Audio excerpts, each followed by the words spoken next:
to the Dancers Hideout Bitesize Sundays. My name's Ian, I'm a professional teacher and former competitor with over 30 years of dancing experience. Today we're going to be covering the Waltz. More so exactly, the use of rise and lowering actions. Yeah, boy, oh, me. Yeah, boy. For anybody that's familiar with any of the other former videos that were put out a little while ago, you'll notice that I personally don't like using the term because I don't like the potential idea that connotates. Julian!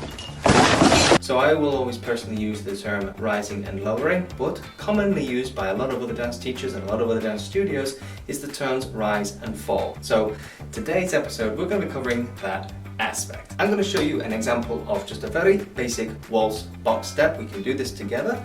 Okay. So I will dance through the wrong version first, using the incorrect movement, and then secondly we'll do this together as we break down the correct use of rising and lowering action. No question about it, I am ready to get hurt again.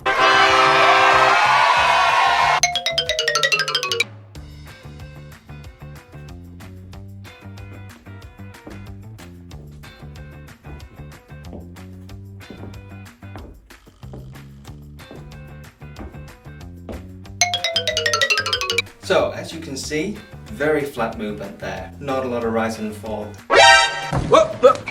Or rising and lowering as I personally prefer to use.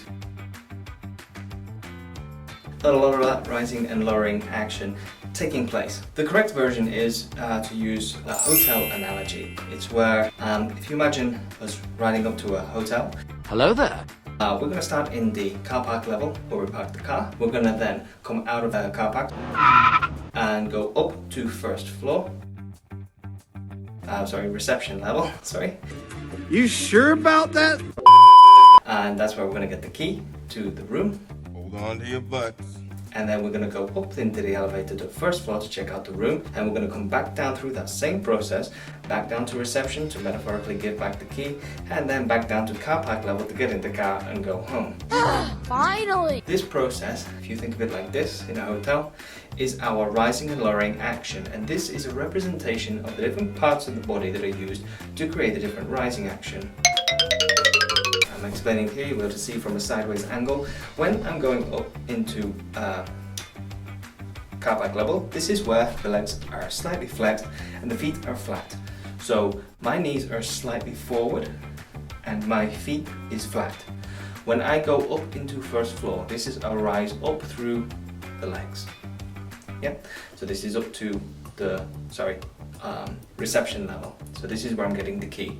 When I press into the balls of the feet, this creates a rise action that takes me up into the toes, and this is first floor.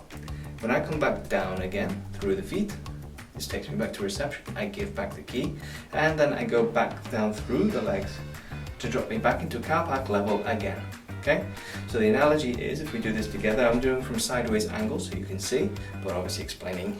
But from a sideways angle, you're going to go up through the legs, press and go up through the feet, back down through the feet, back down through the legs, feet, legs. Keep your feet shoulder width apart as you do this. I probably should have mentioned that to begin with. Surprise, motherfucker! Because when you're dancing and using this action, you're all the time going to have your legs and feet underneath you so that you can collect your body weight before you move on into the next step. How are we going to correctly use this in the dancing? You're going to go forward with the first step, and this is going to be down into car park level. Forward into car park level. Knees are slightly flexed. When I point the foot to the side, I'm going to go up through the leg, up through the foot. Now I'm on two toes. I bring the feet together and slowly lower. Relax the legs, step backwards to the side, up through the leg, up through the foot to hit 50-50 position. Bring the feet together and lower through the feet. Soften the legs, step, side, up, feet, legs, back, hand, leg, foot, close, down. So, this is the box waltz exercise where we're stepping forward, side close, back, side close. You can do this as leaders or as... It's just a simple exercise to get you familiar with using the rising and lowering action, particularly how it pertains to waltz. Nice. If you've enjoyed today's video, be sure to give us a like.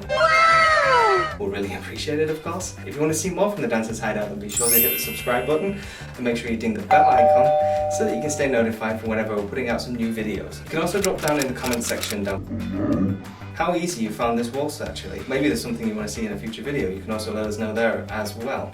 In the meantime, my name's been Ian, this is the Dancers Hideout, and it's been a pleasure.